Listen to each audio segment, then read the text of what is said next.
ములుగు జిల్లా DEO ఆఫీస్పై ACB అధికారులు దాడి చేశారు. ఒక ఉపాధ్యాయుని వద్ద నుంచి లంచం తీసుకుంటున్న డీఈఓ పానిని ఏసీబీ అధికారులు రెడ్ హ్యాండెడ్గా పట్టుకున్నారు. సిక్ లీవ్ నుంచి రిపోర్ట్ చేసిన ఉపాధ్యాయునికి పోస్టింగ్ ఇచ్చేందుకు డీఈఓ 20,000 లంచం డిమాండ్ చేశారు. డీఈఓతో పాటుగా జూనియర్ అసిస్టెంట్ దిలీప్ను అరెస్ట్ చేశారు.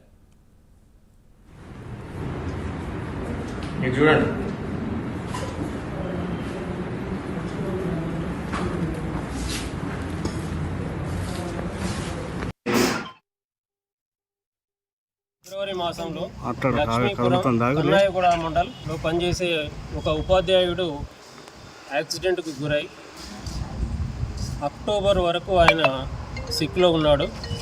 సిక్ పీరియడ్ యూజ్ చేసుకొని ఆయన 1వ తారీఖు అక్టోబర్ 1 నాడు వచ్చి రిపోర్ట్ చేశాడు. అయితే ఆ లక్ష్మీపురం హెడ్ మాస్టర్ గారు సిక్లో ఉండి 3 months దాటింది కాబట్టి డిఈఓకి సరెండర్ చేశాము. డిఈఓ ఆఫీసులో రిపోర్ట్ చేయమని చెప్పగా అదే రోజు డిఈఓ గారు ఆఫీస్కి వచ్చి అతను జైనింగ్ రిపోర్ట్ ఇచ్చాడు. అయితే ఆయన జైనింగ్ రిపోర్ట్ మీద ఆయన మళ్ళీ రీపోస్టింగ్ ఆర్డర్ ఇవ్వాలి. కానీ ఆ రీపోస్టింగ్ ఆర్డర్ ఇవ్వకుండా అతని వద్దనే ఉంచుకొని డిఈఓ పనని గారు అతనికి 20,000 రూపాయలు